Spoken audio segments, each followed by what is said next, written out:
열심히 하시네요. 잘하지 못해도 열심히. 네. 귀한 찬양 감사드립니다. 자, 우리 옆 사람하고 한번 이렇게 인사할까요? 만나서 반갑습니다.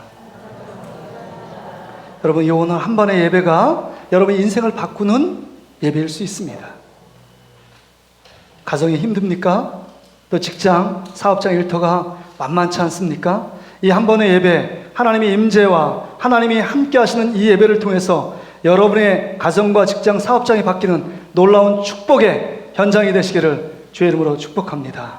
자, 그런 의미에서 한 번 더 인사할까요? 자, 끝까지 예수님만 바라봅시다.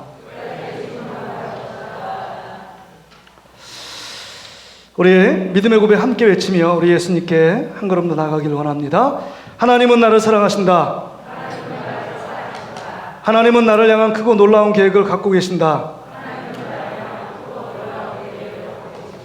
하나님은 나와 동행하시며 풍성한 삶으로 인도하신다.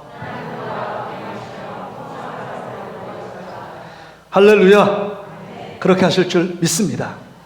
여러분, 영적인 안전벨트 꽉 매시고 피곤하도 졸지 마시고 하나님 말씀 앞에 집중하시길 바랍니다. 오늘 본문의 말씀 의지해서 이 세대의 비유라는 제목으로 함께 은혜의 말씀을 나누길 원합니다. 여러분이 초등학교 시절에 학창 시절 때 자주 하던 놀이는 무엇이었습니까? 요새 오징어 게임 열풍이 있지만 저도 한 초등학교 4학년 때 5학년 때 오징어 그림을 그려서 우리는 오징어 게임이라고 얘기하지 않고 오징어 잡기라고 말했습니다. 모르겠어요. 제가 안산 그 경기도에 있었는지 모르지만 오징어 잡기 게임을 했습니다. 3대3, 4대4, 많게는 5대5 이런 게임을 하며 재밌게 지냈습니다. 또 구슬치기, 딱지치기 제가 왕이었습니다. 구슬치기는 뭐 마을을 순회하면서 휩쓸고 돌아다녔고 한 7시, 밤 8시 돼야 주머니에 좌우에 구슬이 짤랑짤랑 소리가 나야 집에 올 정도였습니다. 구슬치기를 잘하기 위해서 저녁에 달빛에 라이트도 없는데 제가 연습하기도 했습니다. 그러니까 연습을 하니까 연습 안 하고 하는 애들하고 죽기 살기로 하는 애하고 게임이 안 되는 거 아닙니까? 그래서 하여튼간 다다익선이 많으면 좋은 거라고 구슬 딱지는 아주 그냥 어머니한테 혼날까봐 집 앞에 있는 아지트에다 구멍을 딱 파가지고 거기다 숨겨놓고 막 다녔던 기억이 있습니다. 그리고 학교 안에는 무슨 게임을 했냐면 말뚝박기를 했습니다. 말뚝박기. 여러분 말뚝박기 게임 아세요? 남자들 막 올라타가지고 가랑이 사이에 넣고 막 하는 거예요. 어떤 여학생들은, 남자 같은 여학생들은 가끔 한두 명씩 거기 왜 안 껴주냐고 막 항의하면서 같이 했던 여학생도 있었습니다. 근데 여자들은 어느 놀이를 했냐면 고무줄 놀이 많이 했습니다. 고무줄 놀이. 그래서 4학년 때, 5학년 때, 6학년 때 이렇게 했는데 제가 한 5학년 때 친구가 막 권유를 해요. 야, 저기 밖에 놀고 있는 여자들 고무줄 놀이 이 칼로 같이 끊으면 얼마나 재밌는지 알아? 제가 유혹에 넘어가서 저도 한번 끊어보니까 끊어놓고 막 도망가는 거예요. 너무 재밌더라고요. 그래서 막 끊고 다녔어요. 그리고 여자들 뭐 술래잡기, 공기놀이 하는데 우리 애들 어느 날 제가 10,000원 빵인가 20,000원 빵을 걸고 아빠 배 공기놀이를 했습니다. 우리 아들 2명, 우리 아내하고 지금 딸내미 4명이서 공기놀이를 했는데 여러분 20년 딱 걸게 했거든요. 20년. 누가 이겼을 것 같습니까? 피 터지더라고요. 10,000원 빵, 20,000원 빵 하니까 막 얼마나 열심히 적극적으로 참여하는지. 누가 이겼냐면 제 아내도 한 공기 하거든요. 아내가 이기지 않았습니다. 제 딸도 이기지 않았습니다. 우리 둘째 아들인 다니엘이 그 돈을 다 따갔습니다. 남자가 잘해요. 공기를 막 엄청 잘해요. 여러분 옛날에 무슨 놀이 하면서 지내셨습니까? 뭐 대부분 저 연배 때 뭐 조금 이렇게 차이는 있어도 그런 놀이 많이 하지 않았겠습니까? 근데 요즘은 우리 학생들은 이런 놀이 별로 안 합니다. 사이버상에서 게임하거나 PC방에서 그냥 오락하는 거, 그것을 즐깁니다. 밖에 나가서 노는 사람들이 없어요. 오징어 그리고 뭐 저기 둥그렇게 원그릇에서 땅 따먹기 이거 하는 애들이 하나도 없습니다. 요즘 아이들, 초등부 아이들 가도 놀이터에서 노는 아이들조차 없습니다. 참 신기합니다. 이걸 보면 격세지감이 드는데 하여튼 세대마다, 지역마다, 나라마다, 문화마다 놀이가 틀립니다. 오늘 본문에 보면 예수님께서 그 당시에 아이들이 하는 놀이에 대해서 말씀하고 있습니다. 부모들을 따라 자녀들이 시장 장터에 갑니다. 가면 이 부모들은 할 일이 있잖아요. 어떤 사람을 만나거나 아니면 그 시장에서 물건을 살 때 시간이 걸리잖아요. 그러면 그거 보는 거 따분하니까 이 아이들은 엄마, 아빠를 따라가지 않고 장터 옆에 공터에서 놀이, 게임을 하던 풍습이 있었습니다. 그래서 애들이 3, 4, 5 모이면 놀이를 합니다. 부모들이 하던 놀이예요. 그 대표적인 놀이가 뭐냐? 장례식 놀이와 결혼식 놀이였습니다. 그래서 결혼식 놀이는 어떻게 하냐? 너 신랑의 신부 입장 하면 옆에서 그 결혼식을 정말 기쁨을 더 배가시키기 위해서 피리 부는 사람들이 있었습니다. 실제로 돈을 주고 사서 피리 부는 사람, 그 피리 부는 사람 배역을 맡고 피리 부는 흉내를 냅니다. 친구가. 그럼 옆에서 춤추는 친구 배역이 있습니다. 피리를 붑니다. 신랑 신부 입장에서 피리를 부는데 옆에서 춤을 추지 않습니다. 얼마나 열받을까요? 열심히 다른 배역에 충실하는데 정말 춤춰야 되는데 춤추지 않으면 산통 다 깨지는 거 아닙니까? 놀이가 진행이 안 됩니다. 중단됩니다. 너 이거 안 할 거야? 안 한대요. 끝입니다. 야, 그러면 우리 결혼식 놀이 재미없냐? 그럼 장례식 놀이 하자. 장례식. 결혼식에 전혀 반대적인 분위기인 우리 장례식 놀이 하자. 장례식에 우리 시체 누가 할 거야? 사람도 이렇게 놓지만 대부분 죽은 메뚜기를 잡아서 앞에 이렇게 놓았대요. 그 당시에.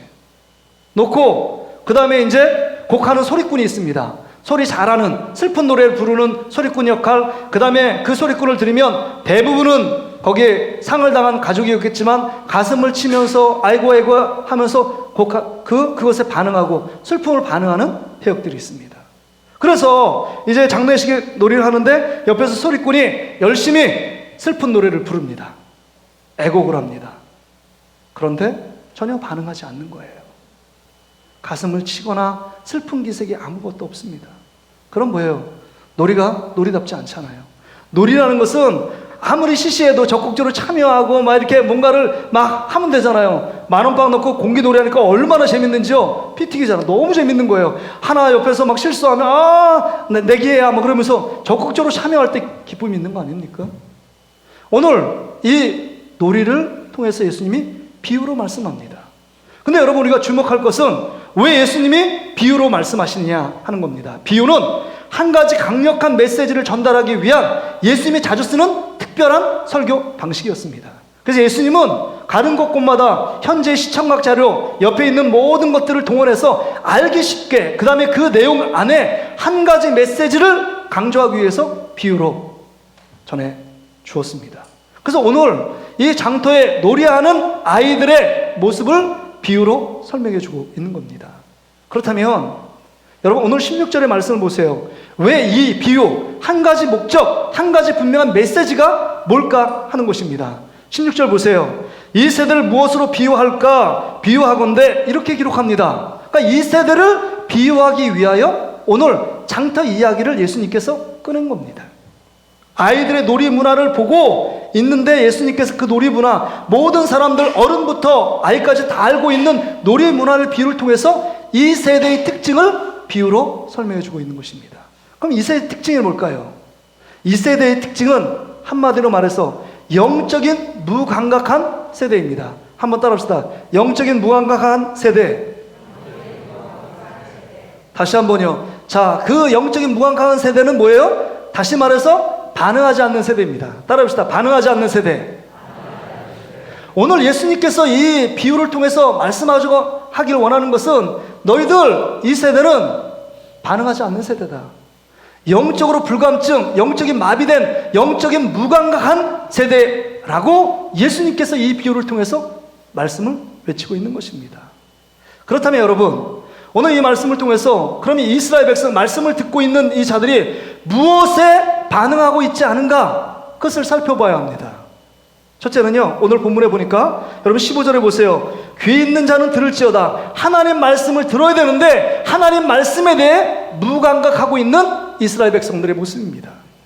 말씀에 대해서 무감각한 세대, 다시 말해서 말씀에 반응하지 않는 세대가 지금 예수님 당시의 세대였습니다. 좀 더 구체적으로 말하면 그 대상자들이 누구냐? 바리새인과 서기관 종교 지도자들, 또 그 말씀 앞에 반응하지 못하는 이스라엘 백성들의 모습을 단적으로 꼽고 있는 것입니다. 말씀을 외치고 있지만 말씀에 반응하지 않아요. 오늘 여기에 비유해서 여러분, 지금 피를 불어도 춤추지 않는데요. 이 피를 부른 자는 예수님의 복음입니다. 기쁨의 복음이에요. 천국의 복음, 구원의 복음입니다. 그래서 이 천국잔치에 초대하고 있는 예수님의 외침에도 불구하고 반응하지 않고 그 예수님의 말씀을 받아들이지 않는 자들을 지금 피를 불어도 춤추지 않는 세대를 지금 비유하고 있는 것입니다. 또한요, 오늘 본문 앞뒤의 내용을 보세요. 세례 요한이요. 세례 요한은 광야에서 회개를 외치고 있었습니다. 회개를 외쳐요. 그럼에도 불구하고 회개에 반응하여 그 주님 앞에 돌아오지 않는 이스라엘 백성들을 곡하여도 슬퍼하지 않는 모습으로 지금 그려놓고 있는 것입니다. 그러니까 하나님 말씀에 대해서 피를 불어도 춤추지 않고 정말 곡해도 슬퍼하지 않는 이스라엘 백성들, 이 모습이 말씀에 대해 무감각하고 말씀에 대해 반응하지 않는 이 세대의 특징을 이야기해주고 있는 것입니다. 이스라엘 백성들의 살 길은 하나님의 말씀이 있었습니다. 그 말씀에 순종할 때 이스라엘 백성들의 구군이 상승됐습니다. 하나님의 놀라운 기적 능력은 말씀에 순종할 때 이루어지는 것이었습니다. 그런데 말씀에 불순종할 때 그들이 어떻게 됐습니까? 여러분, 출애굽 1세대는 광야 40년 동안 늘 불순종하고 그 말씀을 붙들지 않았을 때, 그 말씀을 무시했을 때 광야에서 다 죽임을 당했습니다. 똑같습니다. 이 시대도 똑같은 거예요. 여러분들이 왜 여러분 이 말씀을 들어야 되겠습니까? 오늘 여러분들은 지금 하나님의 말씀에 반응하고 있느냐 하는 것입니다. 이 말씀에 반응하기 위하여 정말 이 말씀 붙잡고 한 주간 씨름하려고 마음의 기대감과 소망을 갖고 이 자리에 나오셨느냐 하는 겁니다. 어떤 분들은 기도도 했을 겁니다. 하나님, 오늘 주신 말씀을 통해서 나에게 꼭 필요한 말씀을 붙들어 달라고, 그 주셔서 그 말씀 붙잡고 한 주간 살게 해달라고, 그 말씀 안에 승리하게 해달라고 얘기를 합니다. 어떤 분은 저에게 그러시더라고요. 목사님, 저는 꼭 주보가 필요합니다. 한 주 안 나오셨는데 꼭 주보를 달래요. 왜 주보가 필요하세요? 목사의 말씀을 듣고 그 다음에 계속적으로 이 말씀을 묵상하고 그 말씀의 요약이 나오는데 그 요약을 통해서 말씀을 다시금 되새김질하기 위해서 주보가 필요합니다. 또 어떤 분은 그래요. 주일날 말씀을 들었음에도 불구하고 또 인터넷에서 계속적으로 말씀을 하루마다 한 번씩 듣는 분들도 있대요. 잘하는 것입니다. 잘하는 것입니다. 말씀을 듣기 위해서, 말씀 안에 반응하기 위해서 사는 삶, 이게 정말 영적인 침체를 벗어나 하나님 원하시는 영적인 충만한 삶으로 나가는 지름길입니다. 말씀이 들리지 않으면 신앙이 병든 겁니다. 처음에는 말씀이 정말 주옥같이 들렸고 정말 첫사랑을 회복해서 그 말씀 안에 말씀을 듣지 않으면 죽을 것 같았는데 이제는 말씀을 들어도 감각이 없어요. 말씀을 들어도 그냥 말씀 들어주는 겁니다. 말씀을 듣고 있어도 들리지 않습니다. 말씀을 듣고 있는데 내 마음의 심령에 박히지 않는 것, 지금 영적인 감각이 마비된 것입니다. 말씀에 대해 반응하지 않는 우리의 삶의 모습입니다. 그럼 우리가 어떻게 살아야 될까요? 우리가 지금 진단해야 합니다.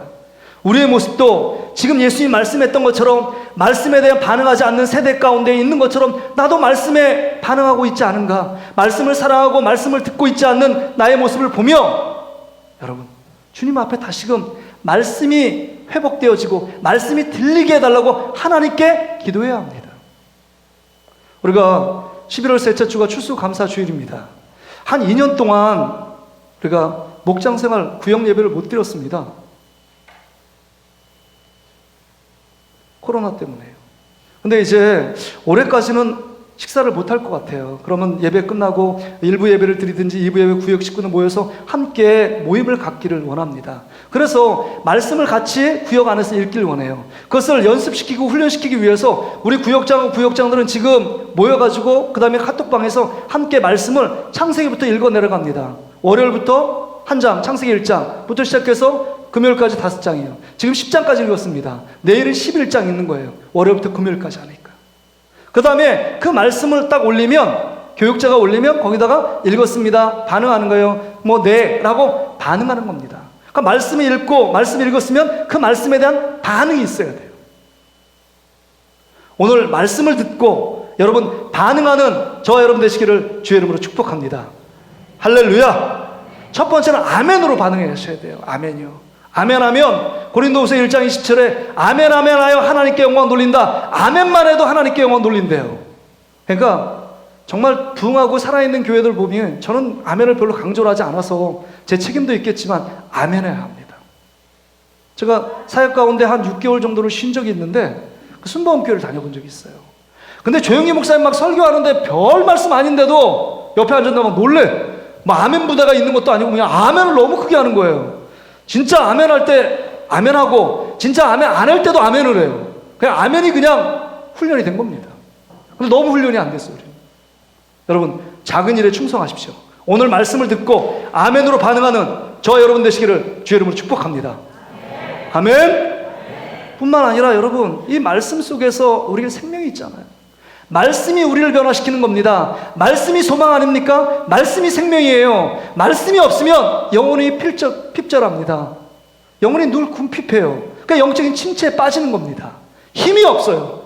근데 늘 정말 윤기에 힘이 있고 담대함이 있는 분들은요, 하나님의 말씀 붙잡고 살아가는 사람, 늘 말씀을 읽고 말씀을 배우고 더 말씀 듣는데 집중하는 사람은 무언가 삶이 틀립니다. 무언가 힘이 있어요. 내면에 다른 사람이 저저의 외부에서 흔들 수 없는 내면의 강직함은 하나님 말씀이 그 가운데 자리매김하고 있는 자들이에요. 바라기는 우리 동신교회가 정말 말씀으로 반응하는 저와 여러분 되시기를 주의 이름으로 축복합니다.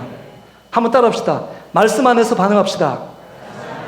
여러분 말씀 안에 반응해야 돼요. 지금 이스라엘 백성들은 피를 불어도 춤추지 않고 고글에도 지금 슬퍼하지 않는 이 이스라엘 백성들의 모습이요, 이 모습을 지금 책망하고 있는 것입니다.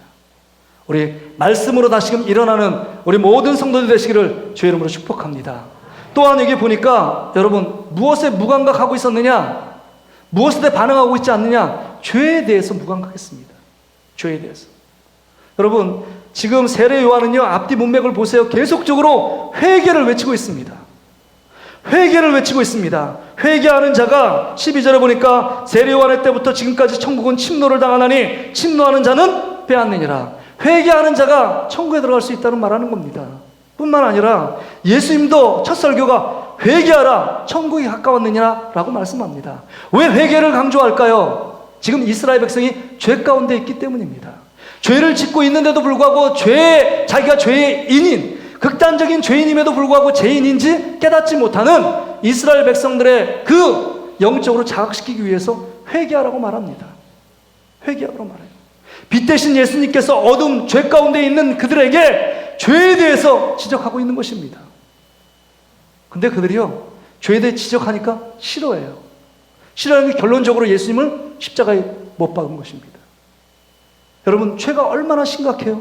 처음에 죄를 지을 때 죄책감이 들어요. 죄의식이 듭니다. 그리고 회개를 해요. 나 이렇게 살면 안 되는데 라고 생각합니다. 그런데 한 번, 두 번 죄 짓잖아요. 그게 이제 자기의 습관이 됩니다. 자기의 삶의 패턴이 돼버려요.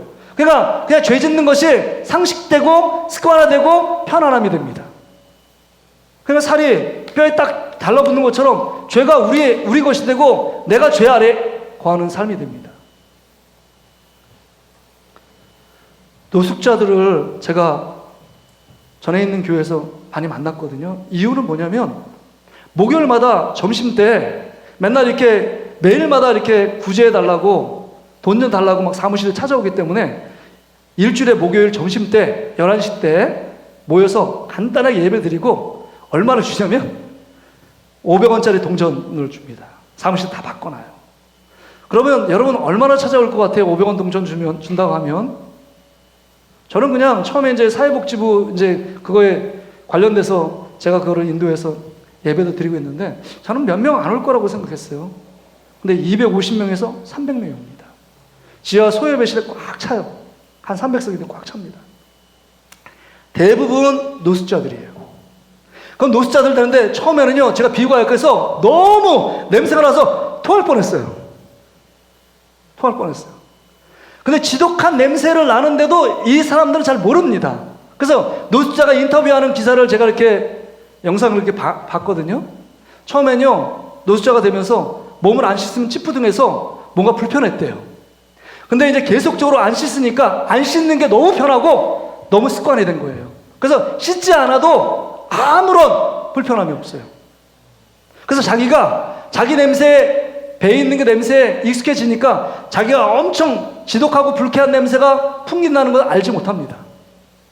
담배 피는 사람이 담배 냄새 못 맡잖아요. 담배 안 피는 사람이 담배 냄새를 아는 거 아닙니까? 그냥 자기는 그것에 배어 있는 겁니다. 그러니까 몰라요, 냄새가. 죄의 모습이 그런 거예요. 죄의 모습이. 처음에는 자각해요. 경각심을 가져요.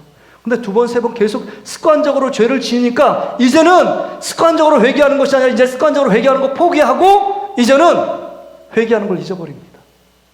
회개하지 않고 반응하는 우리의 모습들이에요. 죄가 얼마나 심각합니까? 죄가 얼마나, 이 죄를 지면요, 하나님 관계를 파괴시켜요. 성군 다윗이 죄를 지었습니다. 하나님 관계가 끊어져 버리잖아요. 하나님 말씀에 계속적으로 불순종했던 여러분 삼손을 보세요. 하나님의 영이 떠나가잖아요. 이스라엘 일대왕 사울왕이 하나님 앞에 죄를 지니까 하나님의 영이 떠나고 악한 영이 그를 사로잡습니다. 악한 영이 그를 사로잡으니까 하나님을 찾아야 될 그때 무당을 찾아가잖아요. 이 전쟁을 어떻게 될까요? 이 전쟁, 이 나라의 운명이 어떻게 될까요? 이걸 하나님께 엎드려 간구해야 되는데 무당에게 찾아가서 점을 하고 있는 이 어리석은 모습이에요. 죄의 심각성을 모릅니다. 얼마나 심각하면 이 죄의 문제를 해결하기 위해서 하나님의 아들 예수님 독생 성자가 십자가에 죽기까지 죄의 문제는 어마어마한 파괴력이 있습니다. 그러기에 여러분, 우리는 죄에 대한 무감각한 상황 가운데 있는지 우리 자신을 돌아봐야 합니다. 지금 여러분 죄를 짓고 있습니까? 죄를 끊어야 돼요. 하나님께 돌아와야 합니다. 회개해야 합니다. 죄를 안 짓고 살 수는 없습니다. 그러나 죄를 회개하지 않고서는 하나님의 관계가 날마다 벌어진다는 사실을 기억해야 합니다. 이게 가장 심각한 문제예요. 가장 엄청난 영적인 중병 상태입니다. 속히 돌아와야 돼요. 속히요. 그래서 여러분, 우리 하나님의 계속적으로 회개하라고 말씀하시는 거 아닙니까? 세례 요한도 회개의 말씀을 외치고 예수님도 회개의 말씀을 외치는 겁니다. 그래서 베드로가 예수님을 3번 부인했을 때 요한복음 21장에 보면 회개할 기회를 주시잖아요. 그래서 회개합니다. 가룟 유다 회개하지 않아요. 은 30을 덜려놓고 후회하고 인생을 끝마칩니다. 다윗도요, 밧세바를 범하고 우리아를 죽인 그 사건 때문에 나단 선자의 그 날카로운 비수 같은 지적 앞에서 나단을 목을 쳐서 죽여가지고 그냥 완전 범죄인 것처럼 만들 수도 있었지만 그 비수 같은 하나님의 청천명령 같은 회개하라는 말씀에 엎드려 심상이 썩도록 회개한 거 아닙니까? 그래서 이스라엘의 2대 왕으로서 그 마지막까지 하나님 앞에 위대하게 쓰임받는 왕으로 하나님께서 굳게 세워가시는 모습을 봅니다. 우리의 문제는 뭘까요? 죄를 짓는 게 문제가 아닙니다. 죄를 짓고 나서 뻔뻔하게 회개하지 않는 게 우리의 문제입니다. 그러기에 우리는 날마다 영적인 세마포를 빨아야 합니다. 또 연약해서 또 죄를 지었습니다 라고 하며 뻔뻔스럽게 사단은 얘기합니다. 정죄합니다. 너는 하나님의 자녀가 아니야. 또 죄 졌어. 그럼에도 불구하고 또 하나님 앞에 회개하며 엎드리지 않고서는 우리가 살 수 있는 길이 없다는 겁니다. 오늘 그래서 여기 보면 20절부터 24절에 회개하지 않는 세대를 얘기하며 질타합니다. 21절 보세요. 11장 21절. 화 있을진저 고라시나 화 있을진저 벳세다여 너에게 행한 모든 권능을 두로와 시돈에서 행하였더라면 그들이 벌써 베옷을 입고 제에 앉아 회개하였으리라. 회개하지 않는 고라신과 벳세다 그 지역에 그 사람들을 향하여 질책하고 있습니다. 너희들 회개하고 돌이켜야 한다. 죄에 대한 감각이 무뎌져 있고 영적인 침체 가운데 있어서 정말 하나님께서 기뻐하시는 회개의 자리로 나오지 않는, 회개로 반응하지 않는 그 이스라엘 백성을 향하여 외치고 있는 것입니다. 어떻게 보면 이 모습이 우리의 모습이고 라오디아 교회 성도의 모습이 우리의 모습 아닐까요? 감각이 무뎌져 있어요. 뜨뜻미지근합니다. 차지도 않고 덥지도 않습니다. 그냥 늘 무감각해요. 영적인 감각이 마비되어 있어요. 그러니까 예수님이 책망하시잖아요. 라오디아 교회 성도를 통해서 뭐라고 말하냐? 너희들 열심을 내라. 그 다음에 회개하라. 회개하지 않으면 내 입에서 너를 토하여 내치겠다고 말씀합니다. 여러분, 지금 우리의 감각이 회복되어야 합니다. 회개의 감각이 회복되어야 돼요. 죄를 심각하게 생각하지 않으면 우리는 늘 영적인 침체, 영적인 무감각한 증세 가운데 사로잡혀 살아갈 수밖에 없다는 겁니다. 여러분 분명히 들으셔야 됩니다. 이 작게 얘기할지라도 여러분 크게 울림 가운데 있어서 작은 죄라도 철저하게 회개하며 주 앞에 나아갈 때 다시 한번 여러분 삶들이 영원히 영적인 충만함과 영적인 회복의 역사를 경험할 수 있다는 겁니다. 또한 마지막으로 오늘 본문에 보면 본문의 말씀을 통해서 우리가 은혜의 감각, 우리가 하나님께 구원을 받았다는 이 감격이 무감각한 세대를 지금 책망하고 있습니다. 하나님은 이스라엘 백성에게 특별한 은혜를 주셨어요. 그래서 이스라엘 백성을 통해서 샘플인 제사장의 나라로 이스라엘 백성을 세워주셨습니다. 그 엄청난 축복 아닙니까? 엄청난 은혜 아닙니까? 그리고 율법도 주고 다른 민족이 주지 않은 신의 산의 율법도 주고 그 다음에 성막을 짓고 성전을 지어 하나님을 제사하고 예배할 수 있는 놀라운 특권을 이스라엘 백성들에게 주었습니다. 그리고 예수 그리스도를 이스라엘 백성들에게 보내주셨잖아요. 그러니까 놀라운 특권을 받았다면 그 하나님 앞에 은혜에 감사하고 감격하며 그 기쁨으로 주님을 예배하고 주님 앞에 영광스럽게 하나님 앞에 경배를 드리고 예배를 드려야 마땅한데 그렇지 않습니다. 정말 그 이스라엘 백성 대제사장 서기관 바리새인들은 이 모든 은혜, 내가 은혜 받고 사랑을 받고 축복받는 거 당연해, 나도 그런 하나님께 그런 사랑을 받을 수 만한 자격을 갖고 있어, 난 말씀의 율법에 정통하고 내가 일주일에 2번씩 금식하고 11조를 드리고 하나님 앞에 성막 이 제사를 주관하고 봉사하는데 당연히 다른 모든 민족보다, 우리 민족 또 다른 모든 사람보다 내가 더 하나님 앞에 은혜와 축복과 사랑을 받는 게 당연하지 라고 생각합니다. 은혜를 당연하게 여기면 그때부터 우리는 영적인 타락이 시작됩니다. 그때부터 뭐 하는지 아세요? 하나님과 계약합니다. 딜합니다. 하나님, 내가 이게 예배 왔는데 분주한 시간 지금 다 전폐하고 예배 왔으니까, 하나님 예배 왔으니까 내가 직장이 다 승승장구하고 사업에 복을 주시고 자녀들이 잘 되게 하는 거 당연히 그렇게 해주셔야죠. 그렇지 않은 결과가 났을 때는, 우리와 기대가 다른 결과가 났을 땐 하나님에 대해서 따집니다. 내가 하나님 예배드렸고 봉사했고 뭐 했는데 왜 다른 사람은 그렇게 잘 살고 잘 먹고 잘 사는 것 같은데 왜 나에게만 이런 어려움과 슬픔과 아픔을 주고 시련과 역경을 주십니까? 이렇게 막 따져요. 하나님과 딜합니다. 여러분, 그런데 이 예배 자리에 올라온 것은 하나님의 놀라운 축복이에요. 하나님 나를 구원하시고 나에게 은혜 베푸시고 하나님의 자녀 삼아주신 그 은혜에 너무 감사해서 그럴 만한 자격과 조건이 안 됨에도 불구하고 이전에 올라오게 하신 하나님 때문에 감사한 거 아닙니까? 예배 드릴 수 있음을 인하여 하나님께 감사하는 거죠. 예배 드렸기 때문에 이런 축복도 주고 이런 그 모든 환난에서 어려움에서 구원해 줘야 된다고 하나님 앞에 딜합니다. 기도도 마찬가지 아니에요? 내가 하나님께 기도했으면 당연히 응답 주셔야 되고, 여러분 기도는요, 목적은 하나님을 닮아가는 것이고 하나님의 뜻을 이루는 게 기도의 첫 번째 목적이에요. 하나님의 뜻을, 주님을 닮아가는 거예요. 근데 기도했으니까 기도에 대한 응답해달라고 막 때를 씁니다. 근데 하나님은 우리를 사랑하시기 때문에 때를 쓰고 급박하게 기도해도 응답하십니다. 근데 기도의 목적은 우리는 하나님의 뜻을 나의 기도를 통해서, 나의 삶을 통해서 이루어가는 것, 이게 기도를 통해서 우리가 충만해지면 내 뜻이 아니라 주님의 뜻을 이루도록 만드는 것, 이게 기도의 목적. 예수님의 기도가 그런 기도 아니었습니까? 하나님의 뜻을 온전하게 이룰 수 있는 기도. 그러니까 하나님께 은혜를 받고 사랑을 받고 축복을 받아도 그것에 대한 감각이 무감각해져요. 당연한 걸로 생각합니다. 감사로 반응하지 못하고 예배로 반응하지 못하는 이 시대의 특징, 이게 지금 우리 시대의 모습 아닐까요? 근데 참 이상한 건 뭔지 아세요? 이렇게 하나님 앞에 놀랍게 은혜를 받고 하나님의 사랑을 받고 하나님의 축복을 받았는데 그 의식이 사라지면요, 무감각하게 되죠. 마비가 되잖아요. 근데 정말 반응할 것에 반응하지 않고 반응하지 말아야 될 것에 반응합니다. 그리고 원망과 불평하고 비난과 정죄를 해요. 여러분 오늘 말씀을 보세요. 은혜의 의식이 사라진 사람들의 특징이에요. 18절 19절 보세요.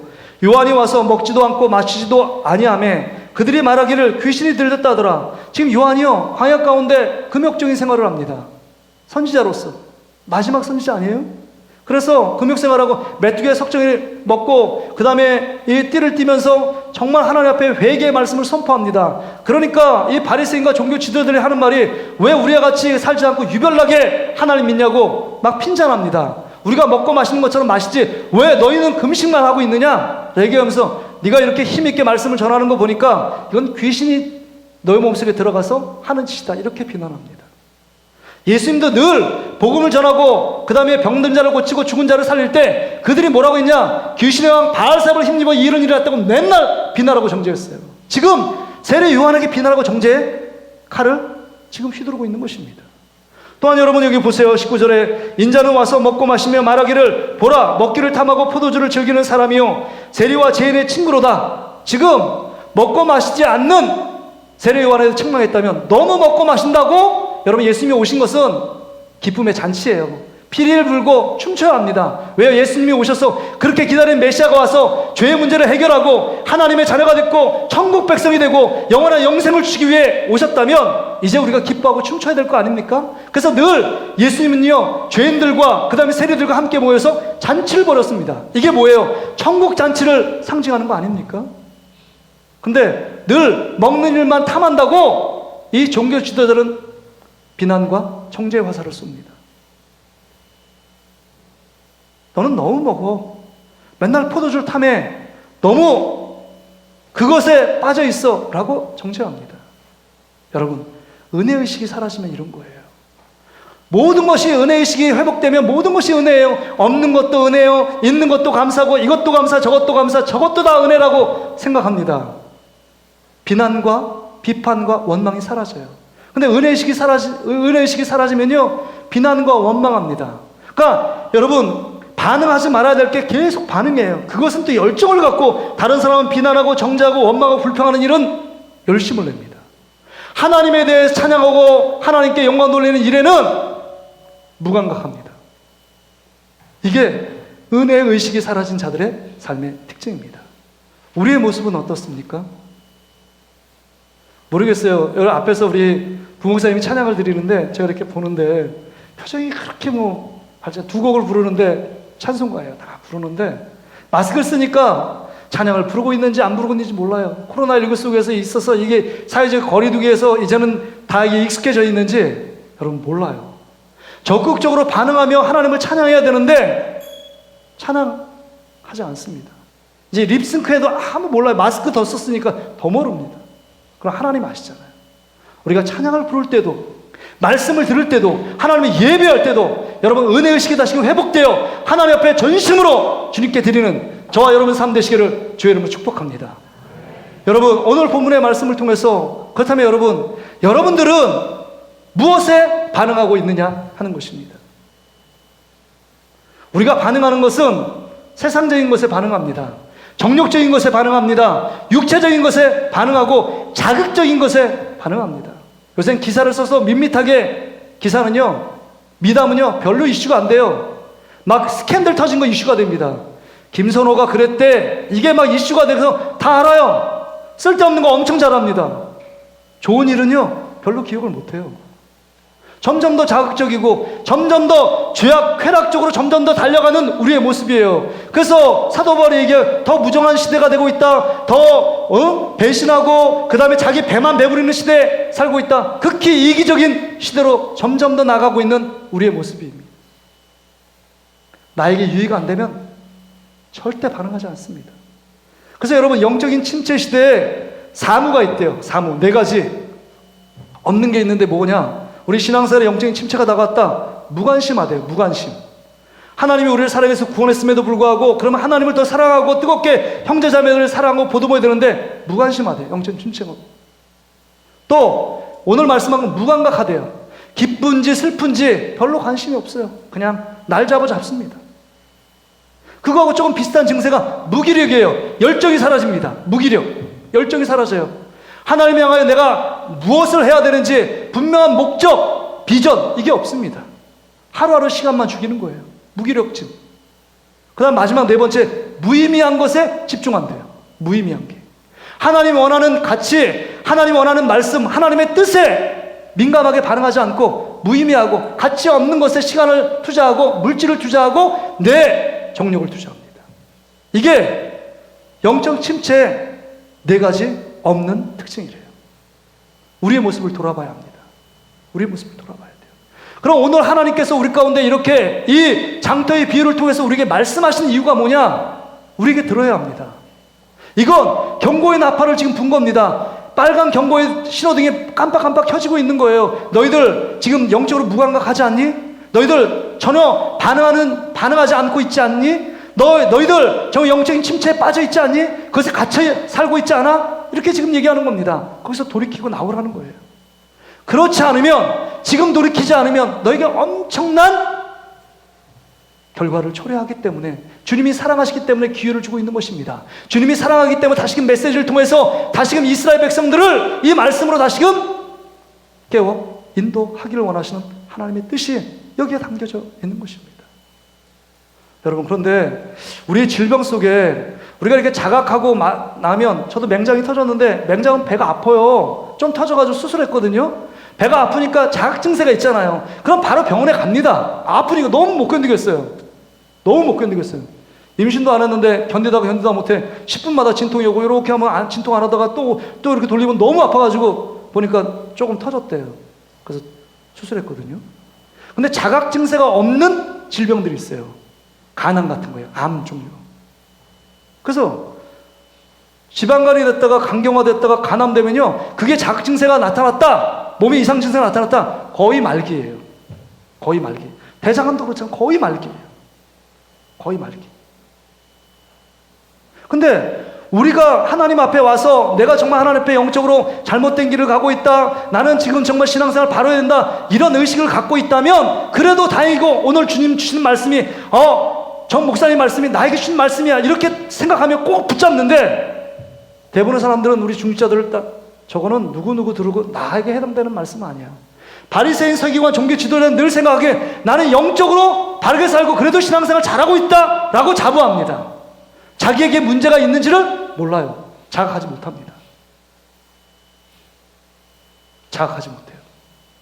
지금 여러분 자각해야 된다는 거예요. 오늘 말씀을 통해, 이건 나에게 주신 말씀이에요. 오늘 여러분에게 주신 말, 목사인 제가 들어야 되고, 장로님, 원사님, 안수집사 모든 성도들이 나에게 주시는 경고의 메시지, 경고의 지금 나팔을 울리고 있어서 정말 이 영적인 골든 타임을 놓치지 말고, 절대 회개할 거 회개하고, 끊어버리고, 정리할 거 정리하고, 하나님께 나오라 라고 지금 하나님께서 급하게 예수님을 통해서 말씀하고 있는 것입니다. 제가 그랬어요. 건강검진을 받는데요, 작년에 못 받고 올해 건강검진을 받았는데, 건강검진 뭐 대부분 다 했는데, 근데 책자로 딱 나왔는데 결론이 뭐냐면, 살이 좀 쪘고 지방간, 소견이 있고, 그 다음에 간 수치가 높대요. 간땡이가 부었는지 모르지만 간 수치가 높대요. 지금 그거 무시하면 어떻게 됩니까? 엄청난 더 큰 질병으로 발전하게 돼요. 제가 그 소리를 듣고 반응해야 되잖아요. 하나님 말씀이 울리면 반응하는 것처럼, 지금 건강에 위험 신호가 나왔기 때문에, 경고등이 울렸기 때문에 제가 조금씩 변화하려고 합니다. 월요일날 산에 안 가던 사람이 산에 가요. 처음에는 왜 굳이 내려올 산을 올라가느냐, 제가 이 생각했는데, 지금은 경고등이 울리니까 굳이 내려올 산도 또 올라갑니다. 우리 권사님들 막 산 좋아하시는 분 많잖아요. 윤고원 집사님들 산 올라갑니다. 월요일부터. 그리고 런닝머신을 막 타요. 그리고 밥 먹는 거 줄이래요. 밥이 왜 이렇게 맛있는지. 먹으면 먹을수록 또 늘어요, 이거. 끊으려고 했는데 막 운동했잖아요. 또 심리가, 운동했으니까 밥 그래도 좀 더 먹을 수 있어. 나 운동했잖아. 또 위안을 줘요. 그리고 이게 악순환이 자꾸 반복되는 것 같아요. 이거 끊어야 되겠구나. 절제하지 않고선 답이 없구나. 지금 하나님이 여러분에게 지금 말씀하고, 저와 여러분에게 말씀하고 있는 것입니다. 지금 말씀에 대해 무감각하고 있지 않니? 죄에 대해서 무감각하고 있지 않니? 은혜의식이 사라지고 있지 않니? 정말 영적인 감각이 마비되어 이제 어떤 말씀을 해도, 천둥을 치고 번개가 쳐도 끔찍하지 않는 우리의 모습, 이 메말라 있는 우리의 모습, 너희들 어떻게 할래? 어떻게 살기 원하느냐? 지금 말씀하고 있는 것입니다. 이거를 반전시키고 이 영적인 침체에서 다시금 영적인 결핍, 영적으로 지금 마비되어 있는 상태를 다시금 영적인 충만으로 회복되기 위해서는 오늘 우리에게 하나님 말씀하십니다. 여기 마태복음 11장에 보면 이 쭉 말씀 가운데서 11장 28절 29절의 말씀 보세요. 뭐라고 얘기하냐? 수고하고 무거운 짐진 자들아 다 내게로 오라. 내가 너희를 쉬게 하리라. 여러분 뭐라고요? 다시 한번 읽어볼까요? 11장 28절이요. 시작. 수고하고 무거운 짐진 자들아 다 내게로 오라. 내가 너희를 쉬게 하리라. 나는 마음이 온유하고 겸손하니 나의 멍에를 메고 내게 배우라. 그리하면 너희 마음이 쉼을 얻으리니. 진정한 영적인 회복, 영적인 문제에서 극복하고 해결할 방법은 예수님께 가는 것입니다. 예수의 말씀을 마음에 활짝 열고 그 예수의 말씀을 받아들이는 것입니다. 예수를 영접하는 것입니다. 예수를 만나는 것입니다. 예수를 경험하는 것입니다. 예수를 만나고 경험한 사람은요, 막 가만히 있을 수가 없어요. 기쁨이 있잖아요. 막 기쁨이. 여러분 통장에 갑자기 10억이 들어왔다고 생각해 보세요. 얼굴이 막 펴지고 막 난리가 날 거려. 그렇죠? 근데 여러분 삶 가운데 예수 그리스도를 만난 사람, 우리 구원자 되시고 우리의 모든 것 되시는 예수님이 내 안에 나와 함께 산다는 이 믿음이 생기면 가만히 있을 수가 없어요. 우리 안에 영원한 생명이신 예수님이 돌아계시면 기쁨이 충만합니다.